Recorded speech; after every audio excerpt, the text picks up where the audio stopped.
这个大同所城，它的管辖范围一直要管到香港的九龙城寨，九龙都是归深圳的大同管理的，所以我们深圳现在有一个别名叫鹏城。好，这个基本的概念讲完了。那现在呢，就讲这个大鹏半岛的形状，它是一个前面大后面小的这样一个，所以它叫半岛。如果这一小块陆地要是连起来呢，那就叫半岛；如果这块是断了呢，那就叫海岛。所以这个就是半岛叫海岛，也讲完了。在这个大鹏半岛上呢，有一座山峰，叫七娘山，也叫大鹏山。这个山上呢，景色可以预计在未来有一天会变成我们中国这块地图上的南面的地方，在海边，在山上去看日出的最佳的景点。那个山780米，但是呢，它的山的下面就全是南海宽阔的海洋。现在这个山呢，做了初级的开发，驴友还有一些有体力的人呢，大概花1个半小时就可以到达山顶了。我也去过，但是我认为呢，由于这个地方呢，它直接在这山顶上直接能看海，能看海上的日出，所以他看到这个海洋的宽阔，尤其是站在这个山顶就能看到南海和全世界，所以它的意义是完全不同的。那我觉得在座的小朋友和家长，有一天时间也可能不会太久了，我们就可以去大鹏半岛的七娘山去观看深圳南海的日出的壮丽景观了。也许到那个时候，我预计我们深圳要是如果现在是有一个老8景，有8个景，到那个时候也可能新8景当中排名第一的就应该在大鹏半岛看日出。看完了日出之后，经过了一个山坡的下面有一个小村，叫盐兆村。为什么叫盐兆村？产业可以生发成盐，所以呢，这个地方过去古代是采盐的。采盐的地方呢，就要一级一级归政府去管理，不能私自采盐是违法的。所以呢，这个地方的盐变成了一个特色的东西。除此之外，我们今天要讲课的内容就来了。在这个村，这个村是这个村，这个现在给大家看的一个村的大概的一个地图。这个村呢就在海边晒盐，所以今天我们讲的这个课程，这个所在的位置，就是我们现在图片上所能看到的这个村，就叫盐兆村。盐兆村是一个非常古老的一个村，但是呢，这个更古老的是什么呢？是森林的银叶树林。好，现在我们看第一个视频。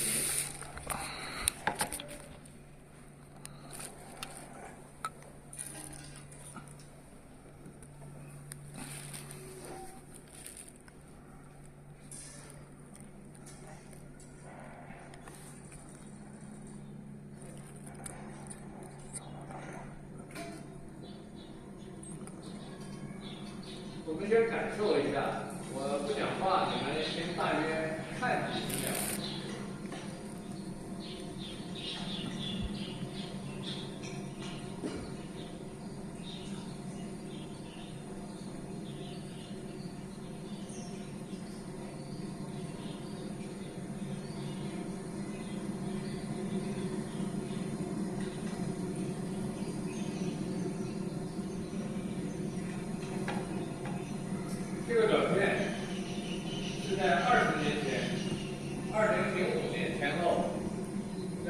早晨，时间7点钟之前，在坝峰，刚才我们看到的小村里呢，就是我们现在年纪的小朋友，你们的伯伯、你们的奶奶、你们的年长的那些老人家，洗澡到海边去挖贝壳。但是你们有注意到水里面的那些小鸟吗？有注意到天上的那些小鸟吗？很多。那它在这里，你看到的是不是和这个河合在一起，和这个早晨有一点点的互射？然后呢，就用我们现在的话来讲，那些小鸟也在找食物，小鸟也在嬉戏，小鸟呢也非常开心。那这个河马呢，它在这里呢劳动，付出劳动，取得收获，它也非常开心。我在这个早晨，我也能感受到这里面的这个画面当中的，超过这种画面本身的一种和谐，就是天地人、动物、海洋。一切都是那么样的一个安好的一种感受。所以呢，如果假设说谁看到了这个景色，都会知道这个地方是一个田园风光的一个聚集地。如果能够有时间，我们洗点澡，赶到海边，赶到这个时间段。去看到这个景象，将是一个幸福的获得的一个感受。但是这个是20年前，不是现在。那有幸，我当时就把这个画面就记录下来。所以呢，记录下来这个画面，带给今天。带给我们这场的所有朋友和你们一起去分享深圳我们的海边有这么好的环境，这么好的自然，这么好的我们应该去保护的这些宝贵的地方。所以这个镜头，我呢是在为什么说一定要是在早晨的时间？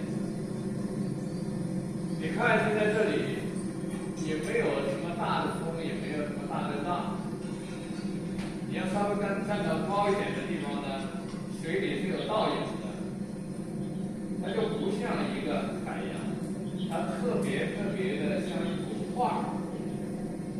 城市也非常好，而且有人有协调，所以呢，我就觉得，首先第一个就把这个分享给我们的所有在座的每一位。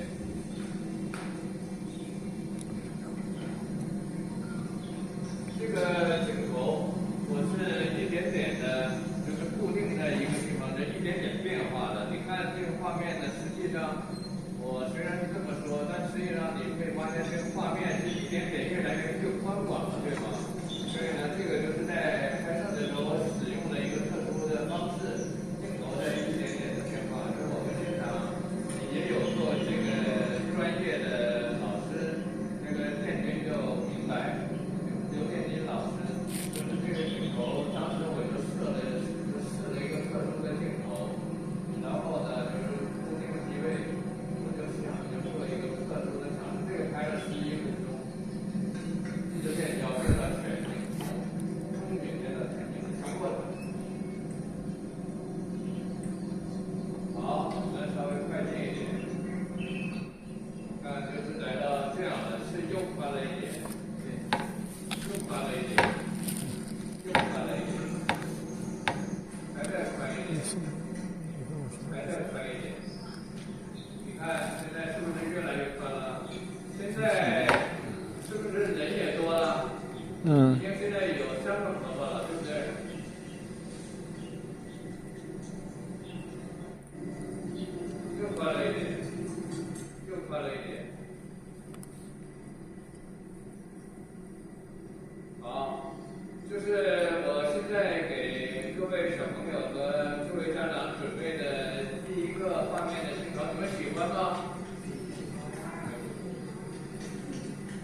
这个耶稣开头要用这句话，结尾也还要用这句话。那这个内容呢，现在我们就讲到了第二个内容，就是在这个海湾，要如果把它拍成一个照片是什么样的呢？这个呢，就是当时这个海湾的一个整体的一张照片。我们在陆地上去看海洋的时候，就是这样一个景色。那这个海湾为什么？是不是你们看到吗？是不是像水中的倒影，像一幅画，像一幅油画？那它为什么这个地方这样奇妙呢？它怎么样形成的这样的一个环境呢？这个海湾的一圈儿，假设说这是一个终点的话，这一圈儿的大约有180度到200度的地方呢，都是山，就是三面环着山，一面面的海。在这个山上呢，又有很多的河流，大小的河流从山顶一条从这个流到这个海里，流了多少年？同学们，流了多少年？要流上千年、上万年、上亿年，一直这样流到最后，就形成了这个海湾呢。它是一个小的斜坡式的海湾，就不是见到一个海突然间一陡峭就会掉在海里的。在这个海湾，你就从岸上往海里走，在走这个过程当中呢，你不会感觉突然间一下就掉到海里了，所以它是一个斜坡。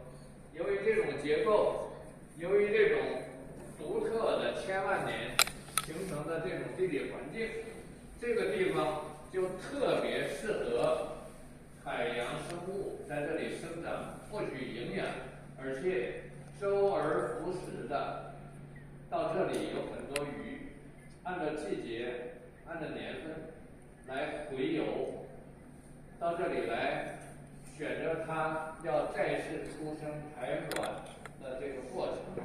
所以在这个海湾，你能看到很多的鱼。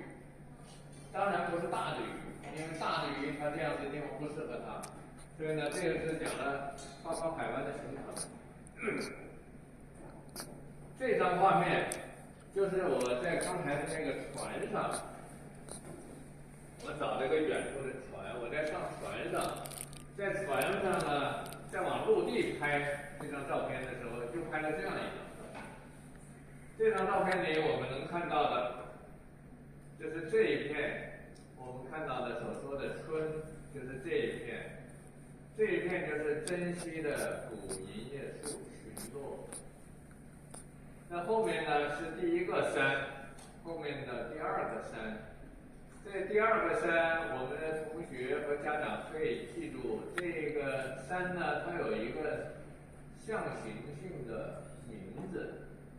由于它又是平的，又有很多1、2、3、4、5、6、7、8这么多小小的山头，像一排牙齿，像我们同学的每个牙齿的排列。这个山就叫排牙山，一排牙齿的山。那这个山呢，如果去做野外叫郊游的时候，或者去攀山的时候，这个山是有一定难度的，不太好爬。所以说呢，等这个我们在座的小朋友要学习功夫，锻炼身体，长大了，勇敢了，就可以到这海湾。首先刚才讲了，早晨看婆婆，看鱼，看珍稀的银叶树林，然后呢爬山，然后看海。所以这个美好的生活已经给你们摆在眼前了，等待你们未来去这里。那接下来我要说另外一个事情，这个就是刚才婆婆的照片啊。这个地图呢，我现在又给了一张地图，这个就是大鹏半岛的地图。大鹏半岛是什么样？大鹏半岛就是这个样子。现在没有深圳，只有大鹏半岛这一个地方，所以呢，这个地方刚才我也讲了，这一片就是最高峰，外面就是南海，然后我们的这个红的这一块儿就是大光海湾。这个给大家讲一个概念。这个就是大光海湾的当时的一个地图。好了，现在我们要讲的一个内容叫神秘的种子。那在座的所有的小朋友，你们大家都应该是知道什么是种子吧？有没有哪个同学知道什么是种子，或者能讲一个种子是什么是种子？好，有2位同学，现在你先举手的，请你回答，声音大一点。种子就是那种会变成大树的像那种，有些种子是小草，有些种子是大树。回答正确，我给你加10分。来，举个手掌，你真棒。好，该你了。你来讲一讲，你理解的种子是什么？我理解的种子，我感觉就是一个小小的小鸟，然后过了很久，然后它就变成了一只大的小鸟。这个就是一个种子变成了一个鸟，鸟后来就长大了，就变成了一个大的鸟。想象力丰富，我也要给你加分。来，这个都长念。我们平时所说的种子呢，它呢就是一定有个种子，其中有一个核是具有生命的能量的。这个能量呢，等把它具备了条件之后，条件是什么？需要有泥土，需要有阳光，需要有水，需要有时间，这些因素都具备了之后呢，它就长出一个绿芽。绿芽再长就长成了一个小草，再长成了一个小鸟，再长成了一个小树，都是可以的。那它在不断的往上长的时候，最后它变成了一个中等树，最后变成了一个大树，最后变成了一个老年的树，最后这个树又落叶了，最后又没有了，对不对？但是呢，我现在叫同学们来想一想，叫同学们你们来想一想，就是我们深圳经常能够看到的一种小的动物叫松鼠的，你们大家谁见过？好，先由这个小朋友你来说，你见过松鼠吗？松鼠是什么样子呢？松鼠是圆圆的，还有什么呀？比老鼠大。有毛的啊。然后呢，还有呢？跟老鼠有什么区别？它是松鼠和老鼠有什么区别呢？我想想，刚才你举手了，我们23位同学，请你来回答。松鼠它是一种动物，松鼠它的尾巴非常大，非常长松。很多种松鼠，松鼠和老鼠的区别主要有第一个，老鼠的尾巴非常细小，且虽然脖很长，但是它上面并不是很长，而松鼠它的尾巴既不松，而且毛非常的多，有黑色的有棕色的。在深圳的这个地方，它们在北京的地方，很好，回答的很好。也要给你加分啊！下次就是在回答问题的时候，我们现在在场有几个同学没有回答上，后面还有机会。声音再洪亮一些，叫在座的所有人都能听到。你比如跟我说，那个松鼠是一个什么样的，别人听不到。我说松鼠的尾巴是它的特点，大家听到了，你一定能做到啊！给你加油。那松鼠呢，要吃这个很喜欢，它为什么叫松鼠？它很喜欢在松树上去采松树的果实，松树的果实叫松树的树塔，树塔里头有很多的折叶，折叶里面呢就出来一些小的小型的小的果实，就叫松子。你有吃过松子吗？吃过。一定是吃完忘了，然后把它一打开一吃，它有一点一头大一头小啊，松子。那现在大家有一个概念了，松子作为一个树的种子有多大，是不是就有一个小指甲还小一点那么一个种子？但是呢，它只要是成熟了，它只要是生长了，它就能变成一棵松树。那它那么小的一个种子变成一个松树，那现在我给大家看一个种子，看看这个种子要是如果和我们刚才说的松子去对比的时候是一个什么状况？来，请大家请看。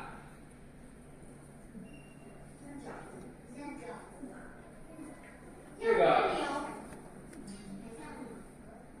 请大家看一看，这个就是这个银叶树。我们今天讲有一个神奇的种子，银叶树的种子。然后呢，还有一点像一个小饺子，银叶树的种子啊。你看，这是一颗种子，大不大？这个壳呢，这个壳是硬的，壳中间呢有一个核。然后这里呢，听他们和我有交流开始讲，有一个秘密，我觉得咱不能讲。这个就是神奇的种子。那你们想一想，这个种子，哎，它为什么长得这么奇怪？这个问题呢，由我来解答。第一点，由于这棵古银叶树的这棵树长得特别大，所以种子就大。所以我现在讲的第一个关系，大家记住啊，有可能回头我还要考试呢。第二件事呢，就是它的这个结构，外表呢有一层丝网状的一层像囊一样的结构包裹着它，使它呢在落在地下的时候，就是也不会坏，也不会打烂，而且呢，就是它呢可以在地上呢，就是可以的。由于它有一个重力的关系，它落在地上之后，由于它在海边，所以有海浪、有风、有泥土、有变化，把它埋下去的时候，它就长出来了。这是第二个特点。第三个特点，如果把它放在海水里，会发生一个变化。如果我们在海水里，我们就会往下沉，是吧？但是这个种子是在海水里是飘的，是飘在水面的。由于它的特殊的结构，它飘在水面的特征，就使它的名字当中有一个特点，叫做海漂种子，飘在海水里的种子。所以现在已经讲了它三个特点，结合它体积特别大，这样就变成了它的传播方式。它如果想向外面去扩展它的领地，它就得要借助海水。所以，在海水可以去到的地方，有可能它就要随着海浪给它送到什么地方，它就去什么地方生长。所以它有一个和别的种群不一样，松子也好，其他小草也好，都没有在海水当中可以去借助海洋去行走的能力，它具备。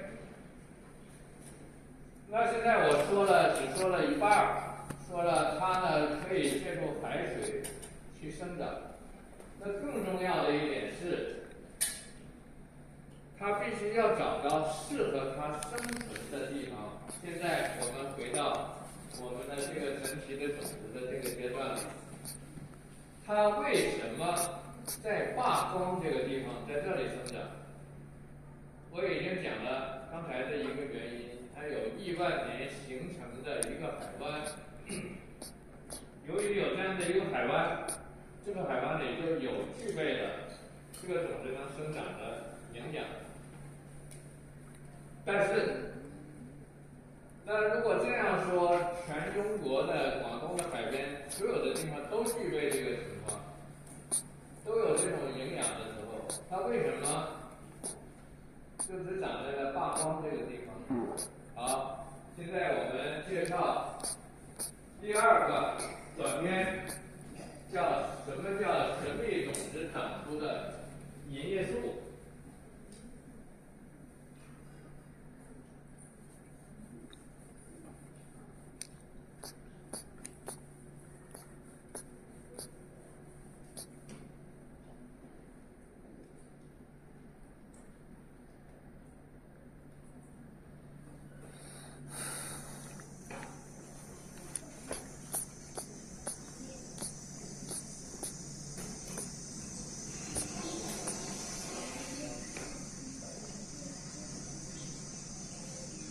这个银叶树的名字是怎么来的呢？所有的树的叶子，由于树叶的第一层的叶绿体形成的颜色，所以呢，所有的树的叶子是绿色的。但是刚才看到的这棵树，它的叶子分成两半的时候，正面是绿色的，它的背面是银色的，所以银叶树这个名字就是由于这个原因形成的。那现在在这个光线的反射之下，这个银叶树这个树的银色大家就看到了啊，这是非常典型的银叶树。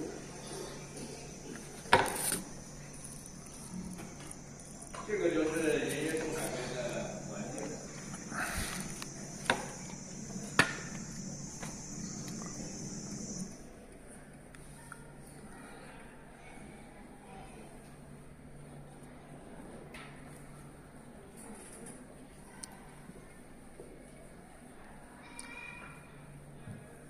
这片银叶树，刚才我说了，这个是银叶树神秘的种子啊，像一个小动物吧，它有神秘性，它们排成一个队伍，它们要去哪里？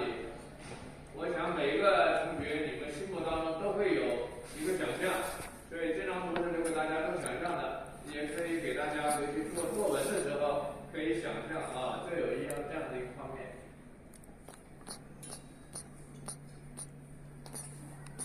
银叶树的一颗种子就可以长成一棵树。那这个地方的这一片树林，现在我要给大家介绍的放光的这片银叶树的树林是什么样呢？这个是下一个内容啊。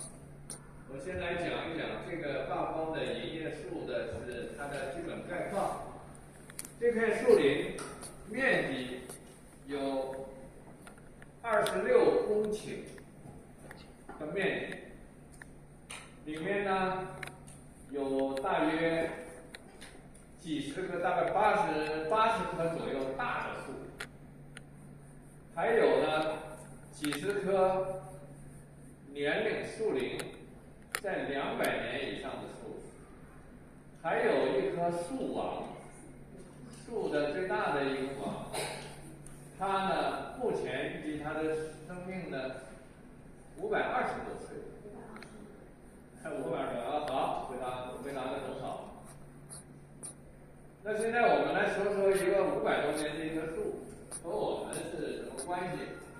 我们在座的很多同学，可能现在有5岁的，有6岁的，有7岁的，你们有一个概念。然后再往上，你们的爸爸妈妈是40岁、50岁，你们的爷爷奶奶长辈是70岁，这一家人都说完了。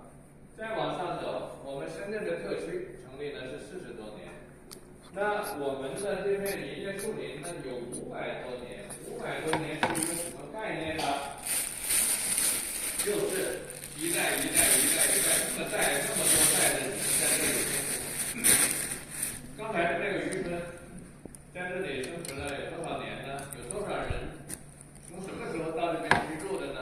明朝300多年，300多年，300多年，这个300多年之前，它没有这个村的时候，先有树，所以呢，这个叫非常奇迹般的，在中国的广东、福建、海南、广西、越南、东南亚、台湾、日本。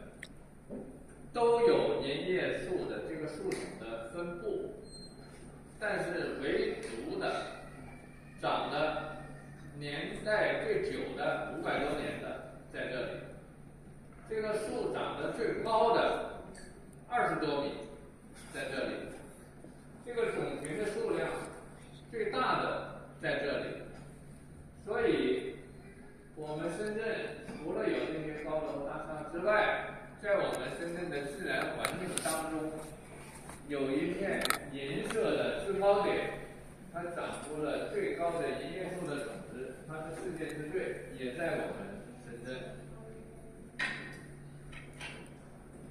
那下面我给同学展示一个我画的一些小的一个动画，小的叫绘画，或者是叫插画。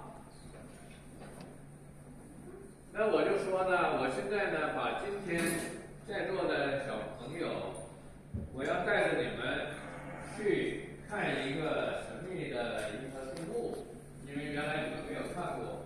那我想给他一个形象，就是把它先把它画一下妆，就是小朋友你们今天就装成一个非常好奇的一只小象吧。所以小象现在跟着我去旅行。这个是小象在思考问题的一个想象。如果每一本书都有名字，充满信心，一问一切的，我就是那个好奇的小象。所以今天来的每一位同学，你们此时此刻，你们就都是一个好奇的小象。那小象，他好奇，他会怎么去思考问题的呢？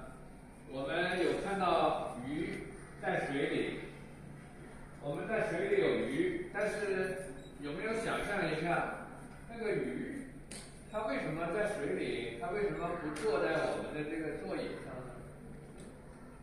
那这里不是更舒服吗？它们为什么不来？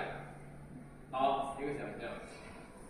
第二个想象，现在周伟老师给你们讲课的时候，我们就发生讲语言。那树上呢，有一排天空，有一排鸟飞过，有一排鸽子飞过。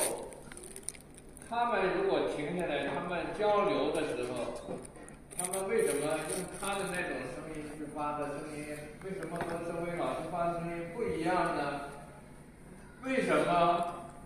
想一想啊。第三个，今天预报，今天的微风有3级，明天是4级，后天是2级，风就吹着我们了。然后我们呢，如果在风中呢，就看到有一些东西被风吹了，就动起来了，对不对？能看到风吹的东西动。但是我要问你们一个问题，你们又有点想象了。你们看到风的样子了吗？风是什么样子？你们看到了？你们为什么看不到风，但是这个风又有了呢？所以，作为好奇的小象，你们需要去考虑这些问题。在夜晚的时候，天已经黑了，但是天空当中呢，出来一只月亮。尤其是在上个月的时候，我们一家人坐在一起，还去吃一些点心，圆形的，然后还吃水果，然后呢还过节，是什么节日啊？中秋节。那中秋节的时候，是不是月亮是最明亮的？对。那你有没有说，月亮离我们有多远？我们到月亮去看看，它为什么会发光？可不可以去一趟呢？啊，可以，我们可以有这个想象。那如果想去月亮上看月亮，那怎么去呢？这回想起来了吧？我们还得自己还得长一个翅膀啊，要不然我们怎么去月亮呢？所以我们还得要会飞。那说在深圳的海边，刚才我讲了，在深圳的中江口那边呢是看白海豚，但是呢，我现在呢想去望望看银叶树林，那边有一片海，我怎么去？好，第一个，我先找到一座小山，小山有一个溪流，溪流里有很多生物，再往下走，这个溪流就越流越宽，越流越宽，就变成了一个河，河呢就变成海。那怎么办呢？那就跟鱼学习一下，叫鱼帮忙，我们就沿着那些溪流，沿着溪流从高到低的地方，我们就可以去到海洋了，对不对？好，是这个就是一个想去大海怎么去，就是沿着溪流的方向就可以去大海。那走路走的也累啊。如果要是体育滑的话，有个滑板，在陆地上能滑，会不会比原来快一些？走的会不会快？要是如果不会滑的话，可能会摔倒。这是一个设想，谁要如果滑得好，谁就可以打着旗滑滑板。哎呀，这个，如果从深圳，如果去这个八方银叶树林。然后呢，我们要从山上沿着山上走一个山，走一个山，走一个山，走到那边要走好远好远的路。要走到这个地方是我们的目的地。走的时间久了，我们走的又累又饿又困。哎，但是突然间我们看到了一个银色的树叶，就是刚才我给大家看的那个树叶，在海湾看到的这个。不但看到了这个树叶，这个是小象啊，这个在山上，在这个海边的这一看，还有很多很多其他别的东西我也看到了，比如说，看到了这个是什么？鱼。这个是什么？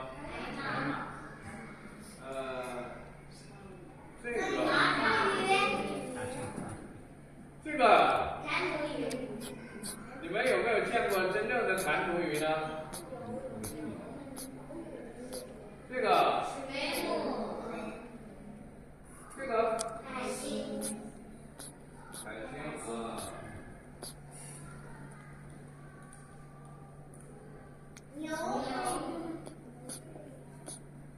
牛为鹭鸟。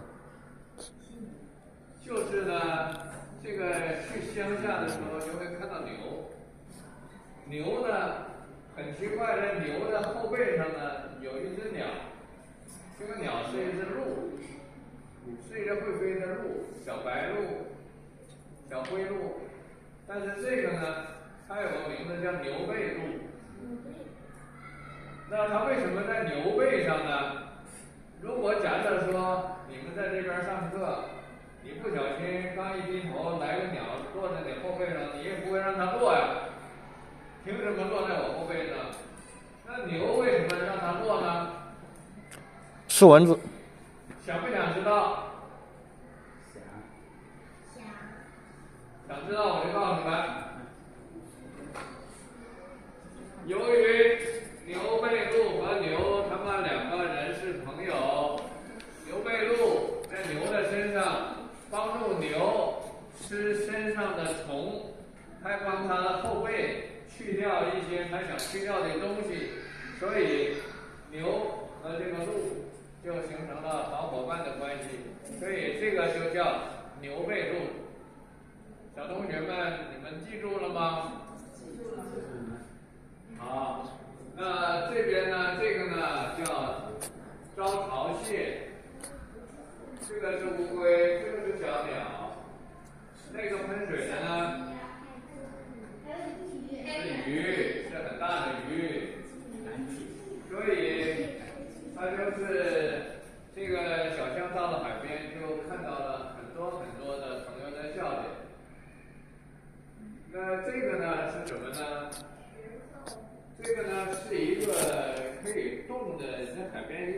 的一个小生物。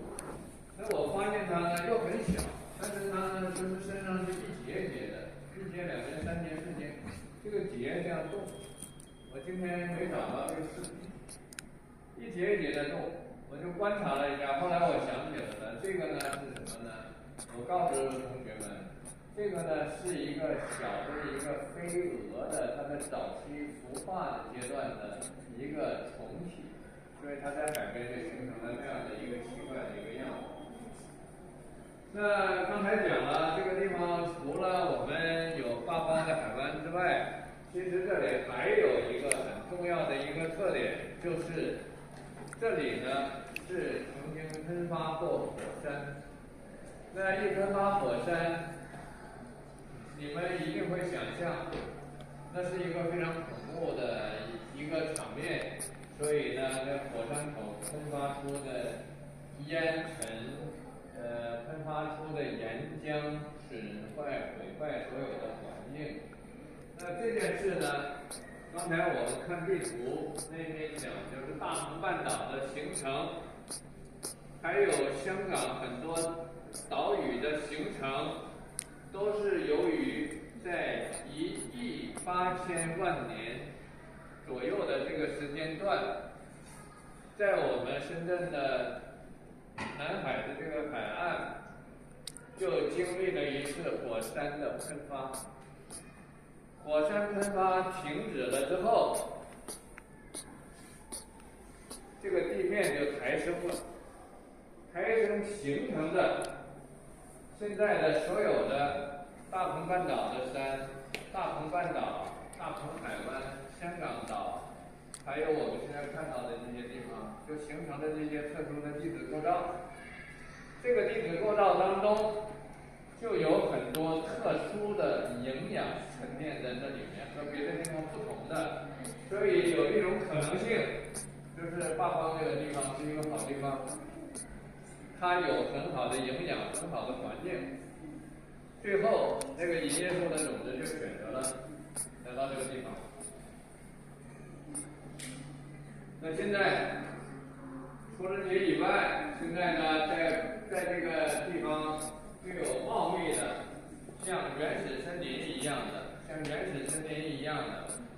古银叶树的群落，而且在古银叶树的群落里面还有牛，牛身上还有一种鹿，叫什么名？不是白鹭，再说一遍，大点声。牛背鹿。牛背鹿，对，这个牛背鹿是我20多年前去到这个渔村里第一次在海边看到了牛的时候，就有这个牛背鹿。现在呢，如果去乡下如果有牛的地方，广东还是可以看到的，只是很少。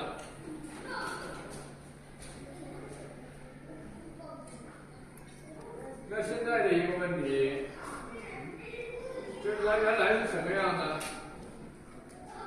那现在我们设想一下，这个银叶树它是一个从海里飘来的一个种子，这个种子从海里在什么地方飘来的不知道，但是它最后飘到这个地方了，飘在这里就形成了一棵小树，小树就长。由于它长的时间非常久，但是呢，这颗种子长成一个成年树的时间大约是15年。15年过后到20年，这个树呢就长得很大了，就可以结果子了。所以到了20年之后，这一棵银叶树就可以结果。结果了以后，它就把这个果子每一年成熟的时候就掉在地上。掉在地上的这些种子又开始在地上找它的环境，这个环境具备了，它又长了一棵树。所以代表着这一颗种子，虽然它的数目是1，但是它结论的是 n， 不知道是多少，也可能就变成永久了。所以在过去，我们会有一些不确定的因素。会想到这个银叶树有什么作用呢？是可以造船，是可以盖房子，是可以使用它的木材，是可以做很多很多的事情。所以呢，如果人类想这样用这棵树的时候，这棵树就被砍掉了。那如果想砍掉这棵树，那这棵树就没有了。但是我们曝光这片树为什么还有呢？为什么还有？原因是它没用。原因是，就是我们当地的居住的人民要保护这个树。现在我们来回想一下，这个环境是靠着海边的，这个海边就会遇到很多狂风暴雨啊、台风啊，什么都会遇到。所以咱们来看看它走到哪里了啊？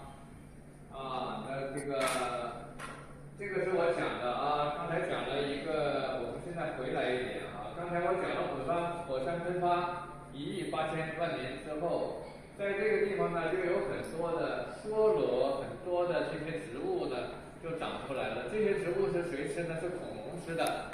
所以这个霸光银叶树的种植这块地方，在1亿多年前，曾经这里是恐龙的天下。所以我们现在的想象就知道了，这个地方是一个很神奇的地方。银叶树和与人的关系，然后呢，这个银叶树和这些动物在一起共同组成了一个快乐的环境和家庭。那这个时候呢，来了一只鹰，一只很大的鹰。这只鹰呢，就跟大家讲说，大家赶紧要躲避，因为闪电已经来了，因为台风已经来了。好，现在回到这个渔村的人为什么要保护这个银叶树呢？它在海边是狂风暴雨当中的保护神，它是一个在狂风暴雨中可以保护全体村民不遭受台风吹袭到他们的房子，保护他们的农田，保护他们的生活，保护他们的生命。这个意义是不是比拿去烧火、做饭、坐船，是不是比这些还重要啊？因为它会保护你的生命。所以由于这个原因，这片树林就被保护下来了。那在这个树林里，台风已经来了。那现在小象，好奇的小象，它也需要找一个地方去躲避。在这个时候，小象在这个树林里发现有一棵巨大的树，下面有个洞。这个洞正好像一个小房子一样，可以藏到这个树洞里去。所以在台风来之前，这个小象就躲进了这个树洞。树洞是一个很好的一个房子，所以在那里风也吹不着，雨也打不到，而且呢，自己还有一个独特的自己的一房一厅，自己在这里非常开心啊。所以他就这样度过了这个台风。台风来了，台风的时候怎么样？台风的时候就是这个样。刚才我们看下一张照片，台风海浪是这样的。原来是这样的，现在没有台风的时候是这样的。那这里呢，大家记得啊，这里呢有一道桥，这里呢有一些船。记住这个画面，台风来了，台风来了是这样的，台风来了是这样的，这个是刚才的那道桥。你看，大家看这个桥现在还有吗？那这个照片是我拍的，当时在打台风的时候，我就在这个现场。这个风啊，这个浪啊，这个海面呢，就是把所有的水雾和风都搅成了一个雾状的东西，你已经分辨不出来哪个地方是雨，哪个是浪，哪个是水，无法分辨。但是它的力量非常的巨大，所以它就把这个就冲走了。海浪，这是原来的情景，这是一个对比，海浪的时候来的是什么样？那这张图片呢，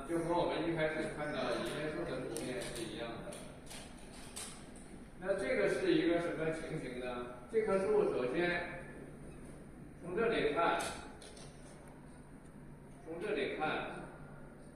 就是这个地方从这儿开始看，这个大约呢是1层楼，1层楼高，2层楼高，3层楼，4层楼，5层楼，6层楼。这个银叶树的树林呢，最大的长得最高的那一片呢，有20多米高，20多米。所以呢，1层楼要如果3米的话呢，就这个银叶树长得大概有8层楼到10层楼这么高。所以如果它是在我们的院里，长在院里的时候，它有可能在台风的时候风浪不是那么大，也可能这个树也可能吹倒，也可能吹不倒。但是现在呢，它是在刚才我们说的，它是在这个台风当中，它是在这里边。那你们能想象，那这个时候是什么样吗？好，我现在给大家讲一下，就是在这一次台风的时候，我所经历的事情。当时这个是一个黄昏，黄昏的时候呢，天就一点点黑了。在天黑的时候，已经呢风吹得你的眼睛也睁不开，什么也看不见。但是呢，这个时候我就觉得有一件事情可能要发生了。我有一个预感，突然间呢，就有一个雷鸣闪电，就是把这个黄昏一下子就把这个黄昏的天空，一下子这一个雷声就把整个的世界全部照亮了。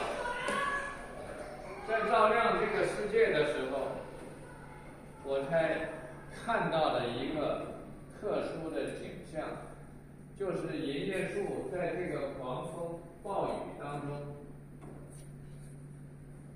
由于这个狂风吹的这个树的树叶，平时这个叶子本来是绿色的，但是在狂风的时候，所有的树林，所有的银叶树的树叶，全部把它银色的这个叶子的这一面，全部都展现在大自然的环境当中。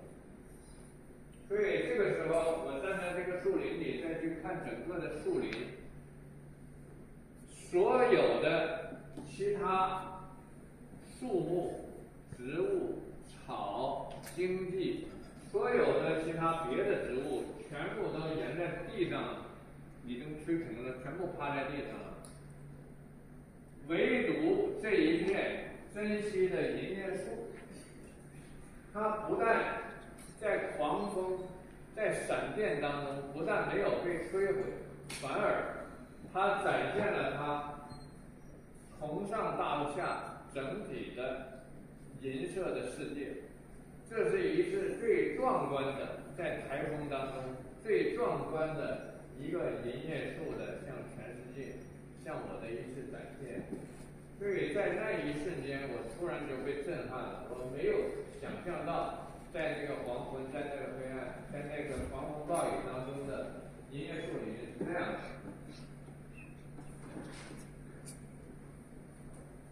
这是它的树根，它为什么能够经历台风？它的这个树根，那个树木长得有几百，大概100-200平方米，200-300是不是这个一个曲度？但是它的树根呢，在这个土地的下面，它的面积就和它的树叶一样大。它树叶在阳光下的投影的这个范围之内的地下，投影所到之处就是它树根生长的地方。所以它有非常发达的根系，还有这些做支撑的这些叫板根的结构，所以有的这些结构就促成了它可以阻挡在海边可以经历10几级、14级、15级、16级的台风。那我们可以想象吧，我们如果在最近已经经历了几次台风，那有台风来的时候，我们的收音机、我们的电视、我们的手机都收到通知，现在要做好预防，台风明天就要登陆了。所以明天所有的同学不用上学，明天停课1天。那上一次的台风停课2天。那现在我让你们想一想，这个银叶树在海边，那它怎么办呢？它又不能停课，它还得在原地。所以它在台风当中，银叶树是一个台风当中的英雄。它不怕台风，它拥抱台风，它喜欢台风。台风来了，它要和台风作为好朋友又见面了，所以它要和台风在一起，拥抱，要交流，要谈话，要摔跤，要反正它最开心的时候就是台风的时候，就是银叶树林。最开心的时候就是台风的时候。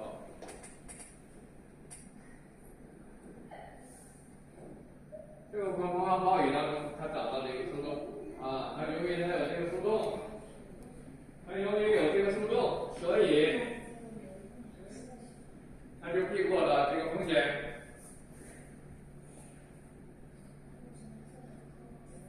那现在我们来想象一下这个台风啊，台风和银叶树林，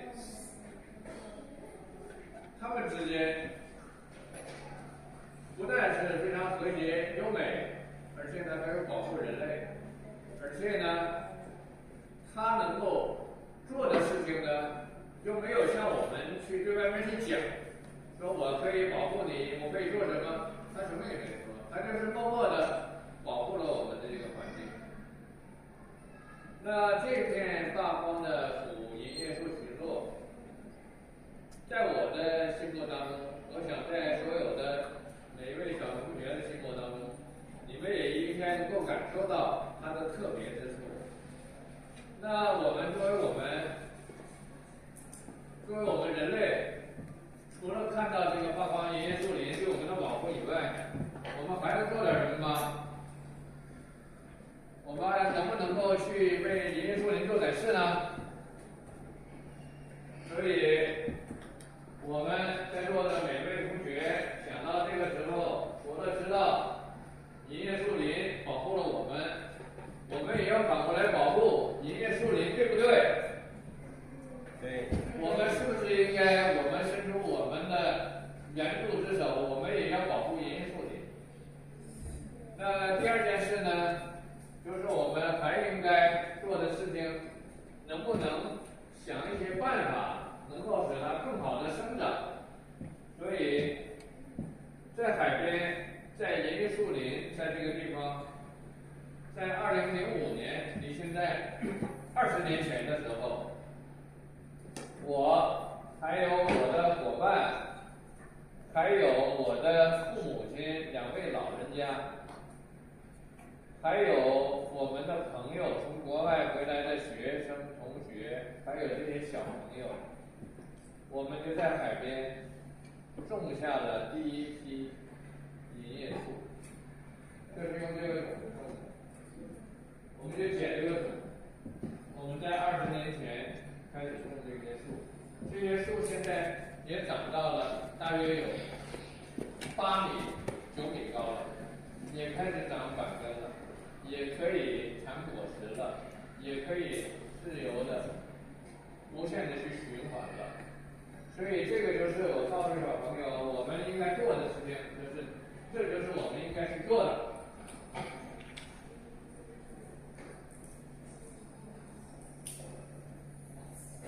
这个是一种想象啊，这个小象就想，哎呀，在台风来的时候，我在这个台风当中，我不但没有看到这个树木，不但没有被吹断，我还在那里看到了神一样的表现，看到了美好，听到了音乐，看到了我设想当中的一切那些美好的东西，看到了艺术，看到了无数的，也看到了银叶树是一个暴风雨中的王者。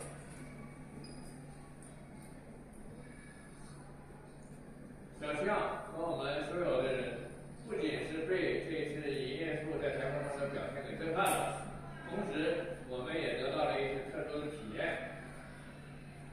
好，下面再看另外一个视频。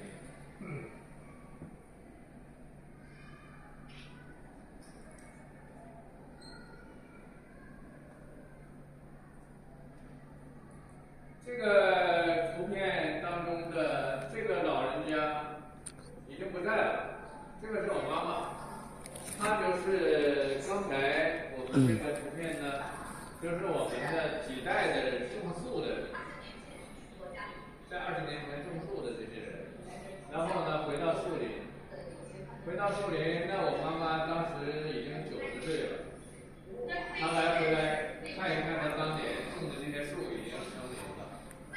那我的父亲没有来，因为我的父亲当时也不在了。那现在呢，我告诉大家呢，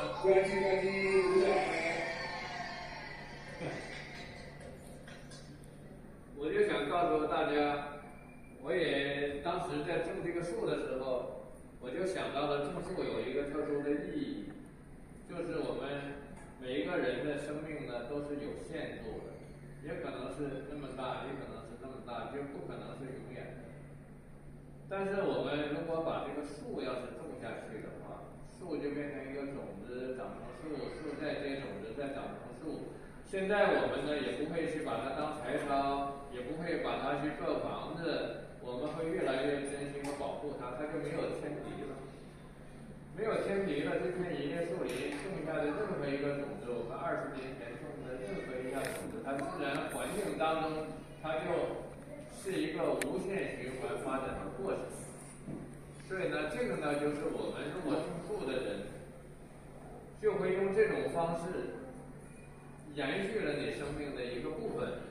所以在种树的时候，我的父亲和我的母亲2个老人家都同意我的这个说法。所以到了今天，父母亲2个90多岁的老人家都已经不在了。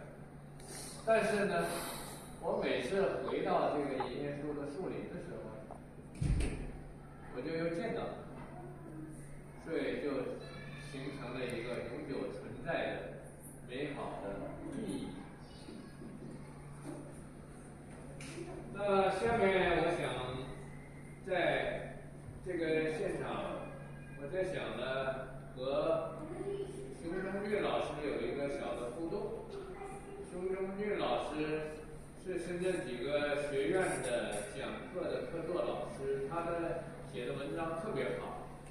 那他的写的文章呢，其中有一篇叫做《妈妈的月饼盒》，在中秋节的时候，然后妈妈有一盒月饼的经历，所以呢，那个熊老师的这篇文章呢，就是被很多的报纸呢都转载。那我想今天熊老师呢，就是想做这么一件事，就是说我们中国的文学，我们中国的历史博大精深，非常的精彩。其中有一个人叫苏东坡的，你们知道吗？苏轼。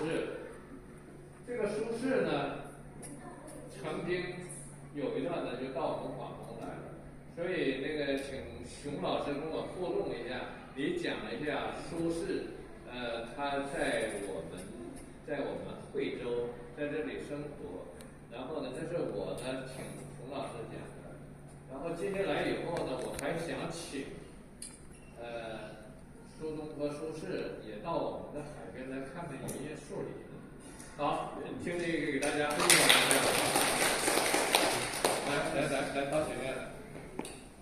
谢谢这个周老师啊，请我跟他一起互动一下。周老师的话是一个非常有爱心的一个公益人士啊，所以今天的话我也是从很老远赶过来。那么苏东坡呢，大家都很熟悉啊，来到我们的广东惠州，他实际上是他被贬的，他一生主要是被贬了3次啊，第1次到黄州，第2次到惠州，第3次到了这个海南岛啊，今天的这个海南岛。那么到惠州的话，他过得很艰苦，但是他这个人很乐观，他跟他的朋友写信说在这里很好，都是他的一个乐观精神的一个表现。那么周老师的话，他就谈到了这个银叶树，实际上我们呢就想这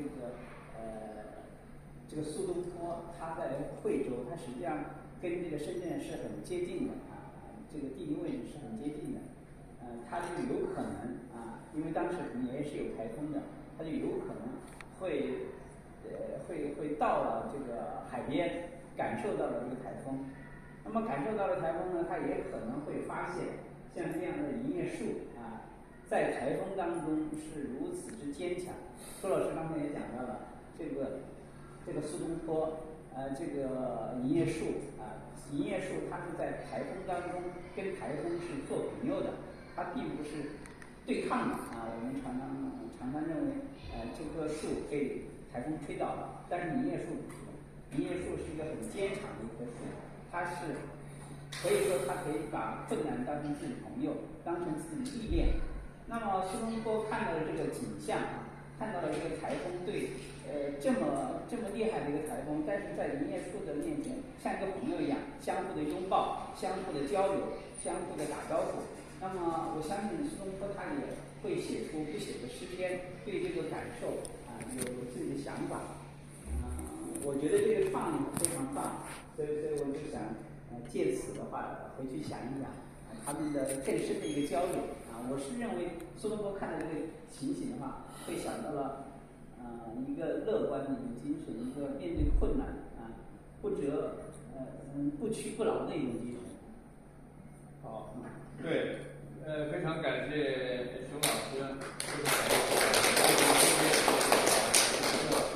对我相信苏东坡他的性格，然后呢，他的这种豁达，还有他对自然环境的喜爱，他的那么爱喝酒这样的人的一个品格，如果真的到深圳的海边看到这个银叶树林，就像刚才我说，我都已经非常震撼了。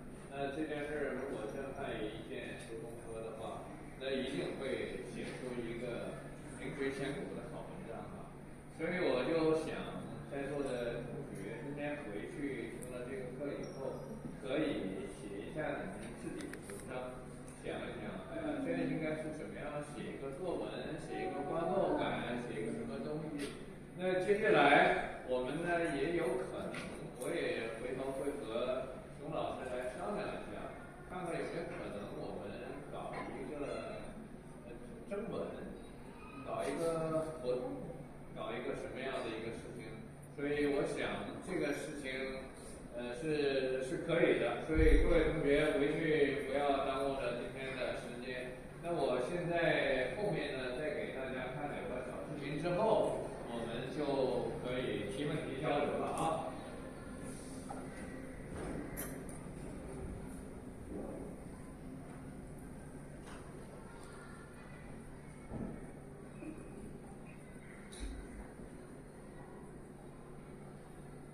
周老师，等一下，各位同学和家长，看完视频之后不要走，我们再集体合个影。对，这个现在我给同学们看的这个呢，这个叫海天牛。这个海天牛呢是一个小的在水里生的一个动物，很小很小，是一个片子状的，但是它很神奇。它很神奇的地方在什么呢？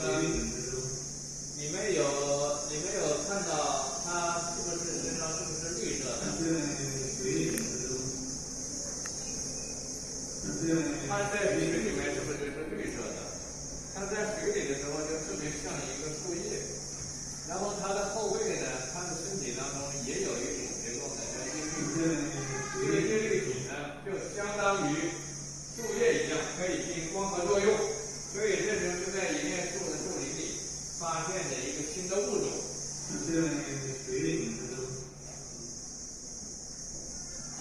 最后再看一个视频。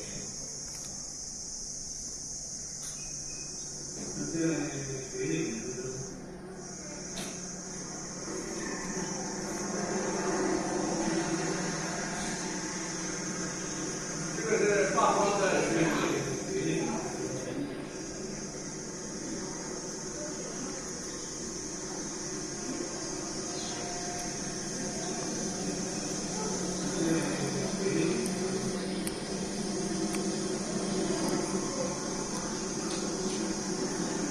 同学，你看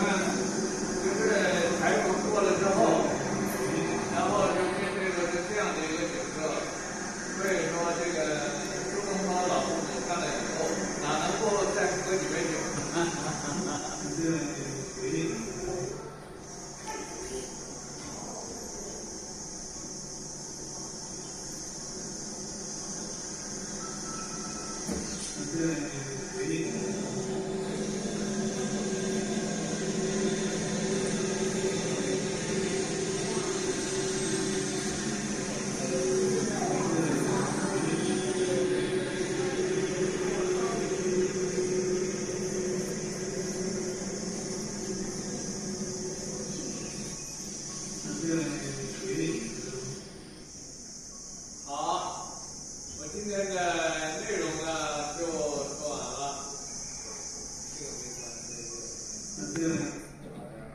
那接下来以后我就和我们的下